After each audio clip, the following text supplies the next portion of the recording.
Welcome back to Empower Your Soul with Nicole. I'm here with a quickie that's kind of a spoof off of the last podcast I did, but I want to talk about it because this topic came up in a client session, and I just want mediums to be aware of the words they're using and how they impact clients. And also, clients, I want you to realize the words mediums and other professionals are using, and it's okay if it's not in alignment. So here's the situation. Here was the breakdown.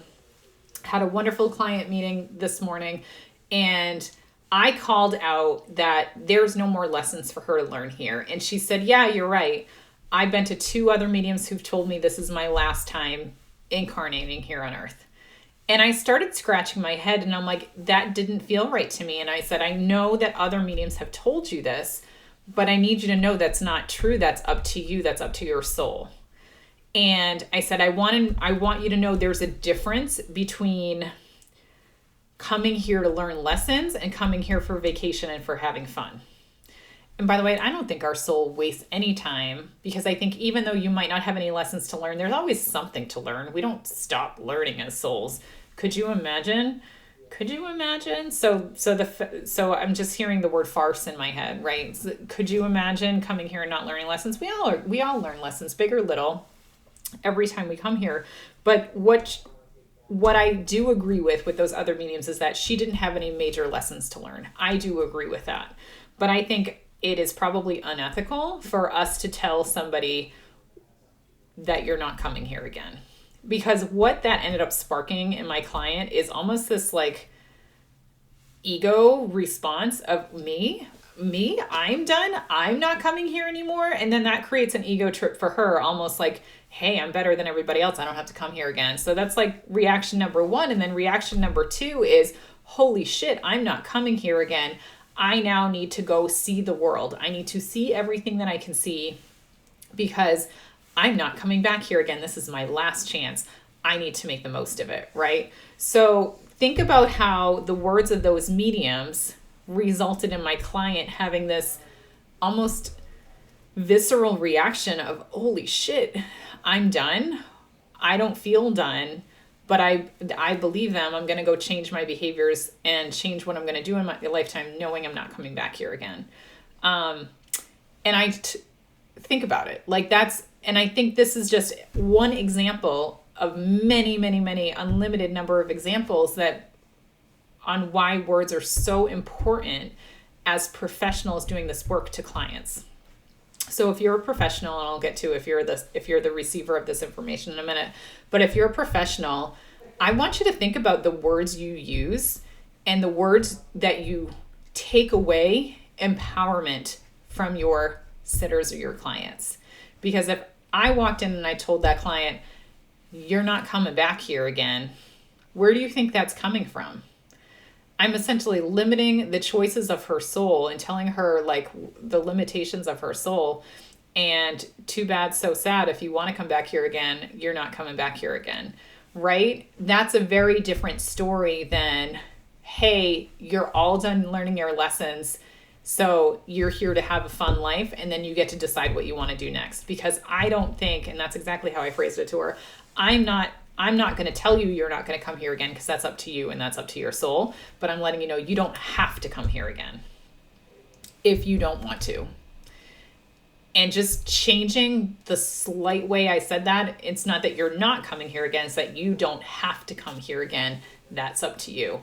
Because ultimately, what was interesting about this client is she is so tied to the earth. Like the earth loves her. She loves the earth. She loves being here. So she will keep coming back just because she loves being here with all the beauty and all of the physical, like sight, smells, sounds, everything. She just loves being here. So I truly believe that she will come back. She will not come back to learn lessons. She'll come back because she wants to.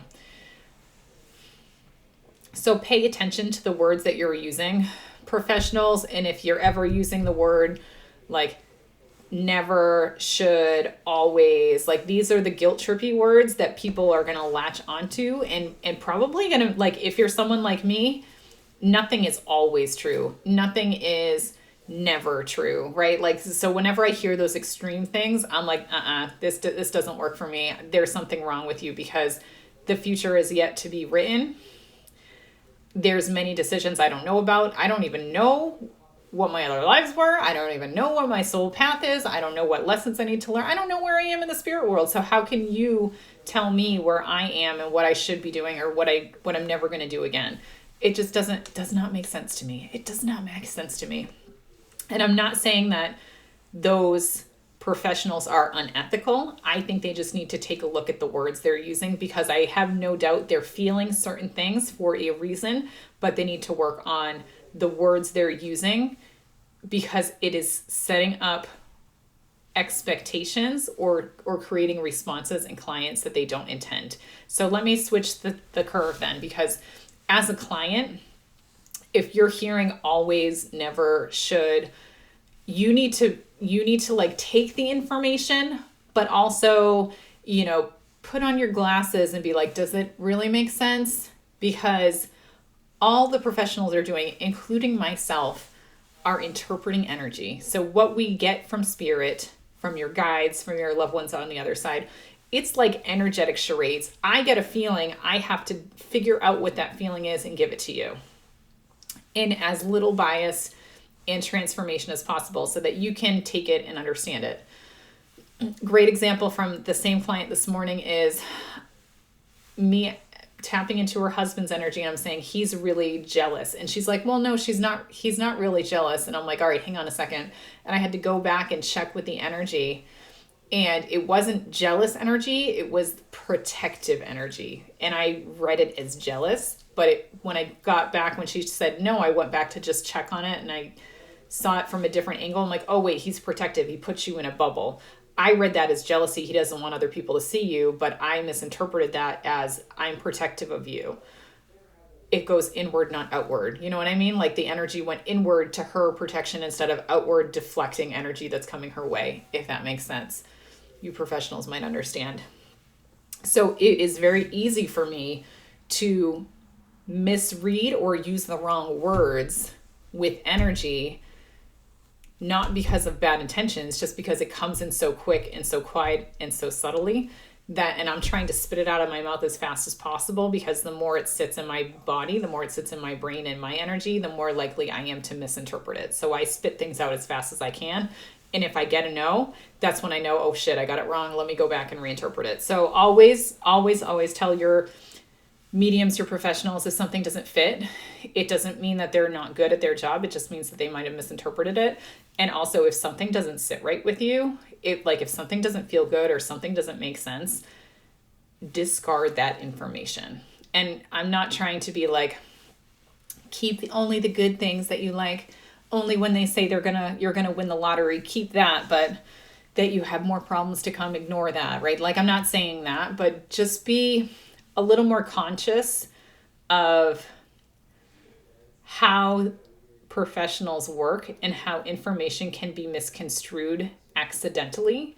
So, and be responsible for your own actions that you take out of a session, knowing that some of the information might not have been 100% accurate.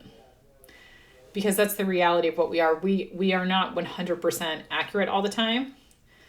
And if anyone claims to be, they're a charlatan. And instead, be responsible for the things that you take from you accept from them or don't accept from them, and walk forward knowing that you have information. Now you get to decide what to do with it. So I hope that helps. So be careful, mediums, professionals, of the words you're saying. And as sitters, be mindful that what they're saying might be incorrect or misconstrued, and make decisions based on knowing that that can happen.